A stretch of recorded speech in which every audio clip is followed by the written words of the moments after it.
Olá, estamos de volta na nossa campanha Novembro Azul e vamos conversar aqui com o Dr. João Moés para falar uma das doenças que mais matam o homem. Laboratório Bioclínico. A saúde ao seu alcance apresenta Programa Viva com Saúde. Programa Viva com Saúde. Doutor João, fala para nós aqui sobre o câncer de próstata. Beleza, dando uma explicação rapidinho sobre o assunto, né? Câncer de próstata é um tumor maligno que afeta uma glândula, a próstata, que faz parte do aparelho genital masculino.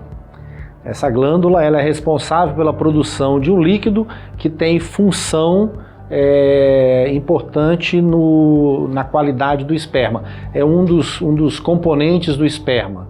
Então, obviamente, ele acaba sendo muito importante na parte reprodutiva, né? Só que, infelizmente, com o passar do tempo, com o envelhecimento, aí a glândula começa a ter os seus problemas. E um dos problemas que eventualmente acontece é o câncer de próstata. E temos aí uma certa idade, né, que acomete os homens, né? Isso, o câncer de próstata não acontece antes dos 40 anos de idade, pelo menos o câncer inicial na próstata não acontece antes dos 40 anos de idade. E ele vai progressivamente aumentando a frequência com o passar dos anos, chegando ao ponto de se ter estudos que mostram que um homem acima de 80 anos tem uma chance teórica de quase 50% de ter um câncer de próstata. Eventualmente, esse câncer de próstata, quando ele ocorre numa idade muito avançada, normalmente, por conta dos outros problemas de saúde, não será o maior problema do paciente, porque geralmente a pessoa nessa idade tem uma série de outros problemas, mas ele vai aumentando progressivamente com o tempo. Geralmente você começa a cuidar-se a partir dos 40 anos e principalmente depois dos 50, que a coisa se torna cada vez mais frequente, né? Então, assim, as pessoas têm que tomar o cuidado de procurar informação o mais rápido possível. O diagnóstico do câncer de próstata, como ele é realizado? Assim, basicamente, uma coisa que é importante as pessoas saberem, câncer de próstata, ou câncer de próstata em si, ele não causa sintomas na fase inicial. Eu vou fazer uma diferenciação rápida para as pessoas entenderem. Basicamente, quando a gente fica mais velho, duas situações acometem a próstata. Uma é a hiperplasia benigna, que é o crescimento da próstata em decorrência da idade, do envelhecimento.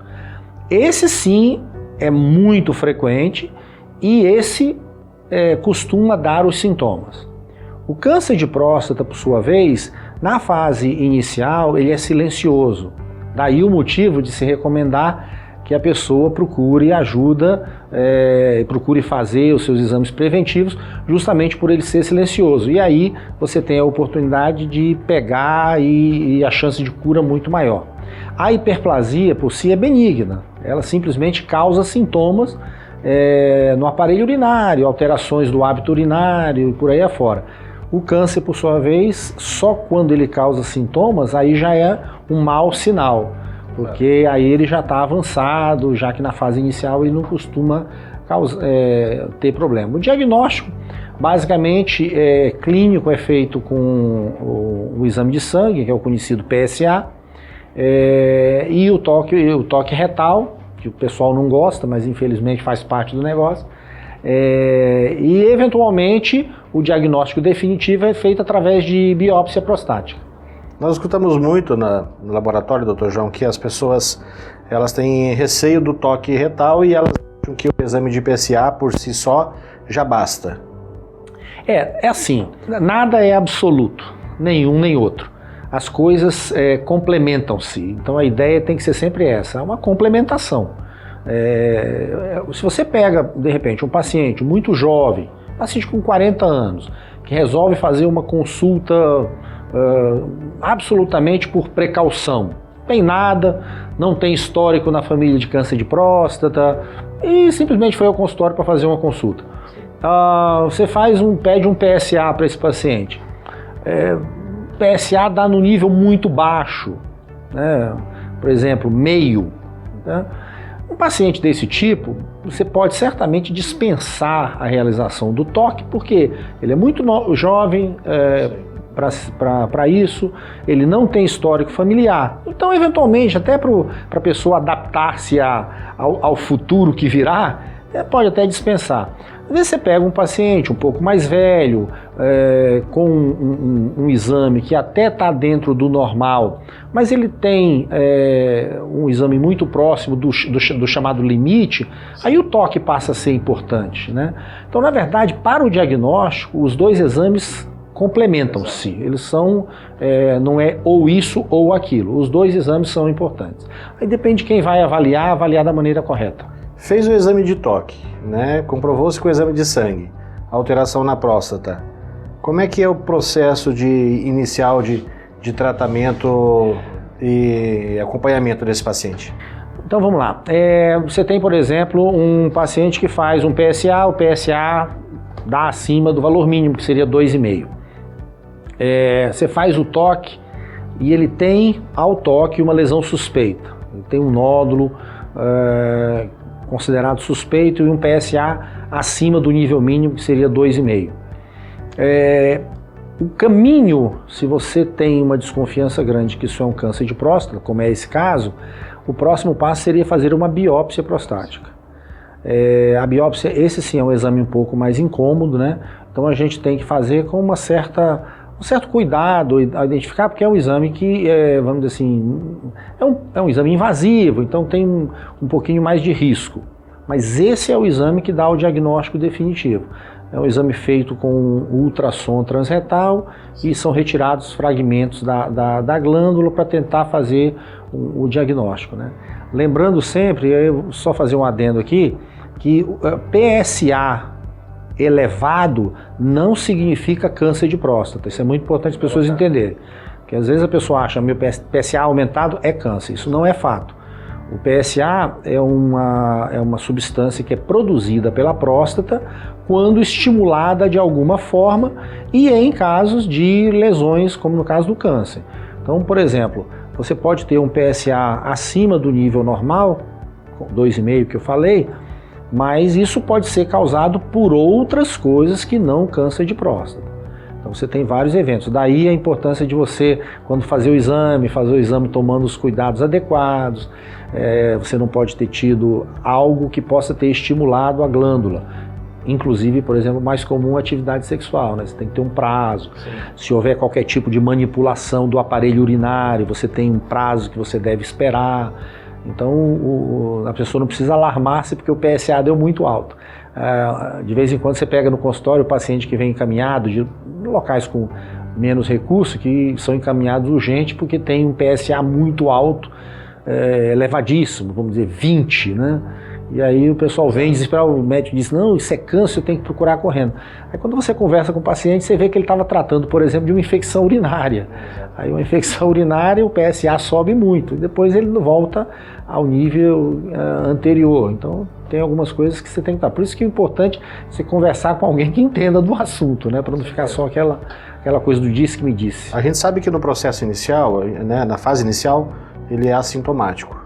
Mas quando que ele começa a demonstrar sintomas, e que sintomas são esses para as pessoas que estiverem nos ouvindo, nos assistindo, elas entenderem em que momento, se acaso tiverem algum tipo de sintomas, procurar o médico? Bom, isso é interessante, é o seguinte, realmente essa história dele ser assintomático na fase inicial é muito importante. Ele não causa sintomas.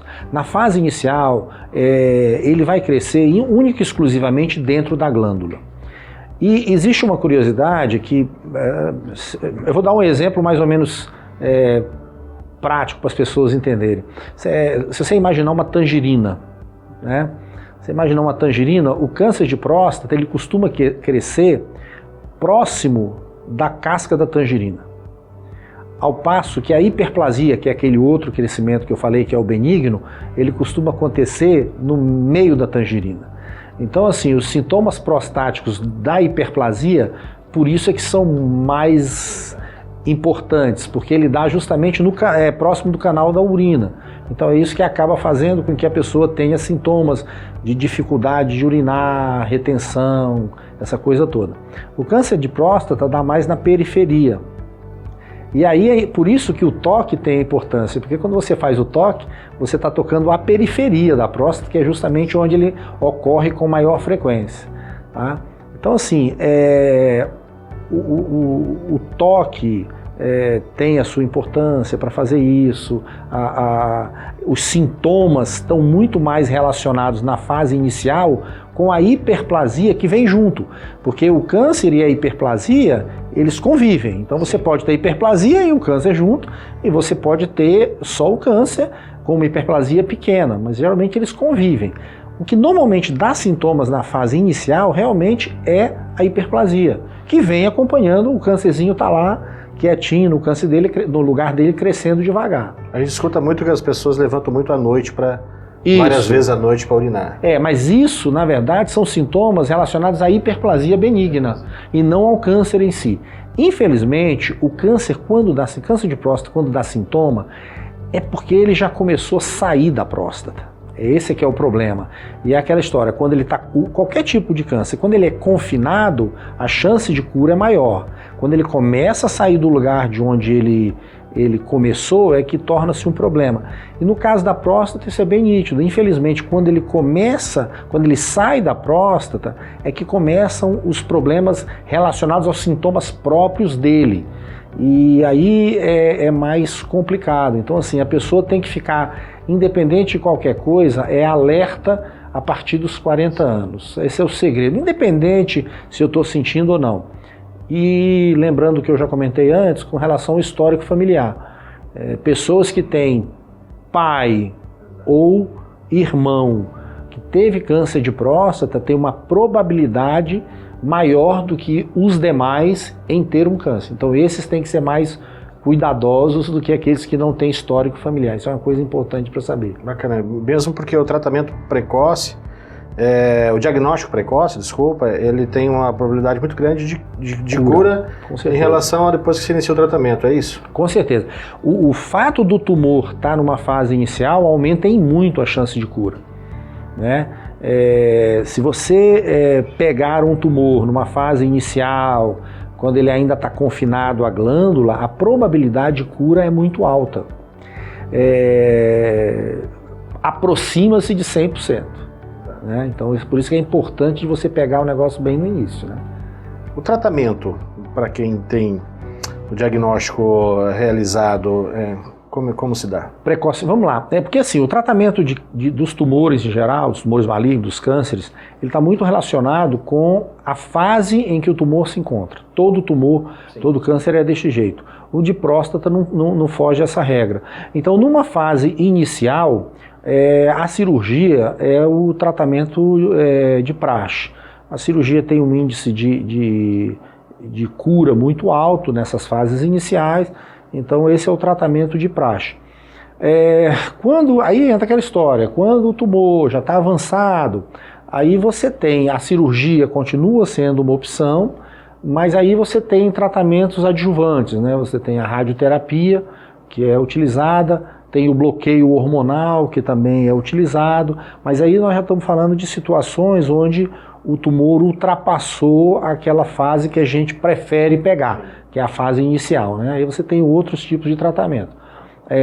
A título de curiosidade, quimioterapia não é um tratamento utilizado normalmente para o câncer de próstata. O câncer de próstata se trata muito com radioterapia ou com bloqueio hormonal. Mas a quimioterapia em si não tem a utilidade, como essa que é utilizada, por exemplo, em outros tipos de tumor, né? Doutor João, a gente sabe que os homens procuram pouco, né, esse urologista para esse fim. Como conscientizar as pessoas para que elas se previnam e procurem mais assistência médica para a saúde masculina? Uma curiosidade, você sabe que o melhor a melhor maneira disso acontecer é através das nossas mulheres, né? A mulher tem muito mais consciência nesse negócio. Então, geralmente, muito paciente, principalmente pessoas mais velhas, procuram o consultório do urologista porque a filha, a esposa, geralmente filha é danado, né? Filha Exato. pega no pé do pai e até ele marca a consulta, ele nem sabe. Quando ele chega lá é que ele descobre que vai para o urologista. Então, assim, a família, eu acho que a família é o mais importante. Porque frequentemente, as pessoas mais velhas talvez não tenham o grau de informação e nem tem muito interesse e não querem fazer. Então, geralmente, é a família que acaba pegando no pé. Acho que se a família tomasse essa consciência e pegasse no pé das pessoas, particularmente com relação ao câncer de próstata, seria a melhor coisa. Enche o saco, você tem que ir, você já fez sua consulta, vai e tudo mais. Uma hora ele vai, ele pode demorar um pouquinho, mas ele acaba indo. Então essa eu acho que é a melhor coisa. As campanhas têm a sua importância e tudo mais, mas eu acho que a campanha, se não houver alguém da família que pega no pé, que vai, que marca, que procura, acho que não teria tanta coisa. Então, acho que quando você fizer uma campanha é interessante chegar assim: vocês, filhas, mulheres, etc., perturbem os seus pais, seus maridos, para que eles façam alguma coisa. Nesse ponto, elas ganham da gente disparada. Pessoal, então é isso aí. Esperamos que bastante famílias estejam nos ouvindo e nos assistindo para conscientizar aí seus pais, seus avós, seus tios. Obrigado, Dr. João. Um prazer muito grande conversar com você. Ficou com dúvida?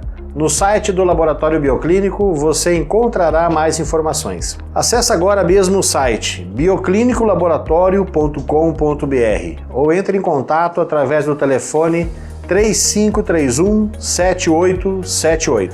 Homem que se cuida, vive melhor. Novembro Azul é um mês de conscientização e cuidado. E você, homem acima de 45 anos, ao realizar os seus exames aqui no Laboratório Bioclínico, pode solicitar gratuitamente o exame de PSA. Isso mesmo, você pode ir a qualquer uma de nossas 10 unidades nesse mês de novembro e solicitar gratuitamente o seu exame. Cuide de sua saúde, busque a prevenção. Novembro Azul, homem que se cuida, vive melhor. Bioclínico, a saúde ao seu alcance.